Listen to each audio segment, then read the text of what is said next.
ધૂળેટીના પર્વને ગણતરીના કલાકો બાકી છે। જનતા ધૂળેટીના દિવસે પરિવાર સાથે મોજ મસ્તી કરવા નદી કિનારાઓ પર જતા હોય છે, જેમાં અનેક વખત નદીમાં ડૂબી જવાથી મોત થયાની ઘટનાઓ અટકાવવા હેતુ વડોદરા જિલ્લા મેજિસ્ટ્રેટ અને પોલીસ વિભાગ દ્વારા જાહેરનામું પ્રસિદ્ધ કરવામાં આવતું હોય છે।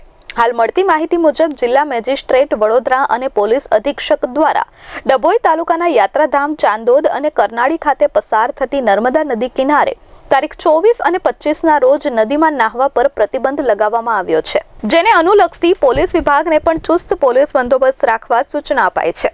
તેવામાં હાલની વર્તમાન સ્થિતિમાં નર્મદા નદીમાં પાણીની માત્રા ખૂબ ઓછી છે, જેના કારણે યાત્રાળુઓનો ઘસારો પણ ઘટ્યો છે। આગામી 2 દિવસ નર્મદા નદી કિનારે આવેલ મલ્હાર રાવ ઘાટ, ચક્રતીર્થ ઘાટ, ત્રિવેણી સંગમ, મહાકાળી ઘાટ, કુબરેશ્વર ઘાટ, સોમનાથ ઘાટ સહિત નર્મદા નદીના પટમાં નાહવા પર પ્રતિબંધ લાદવામાં આવ્યો છે।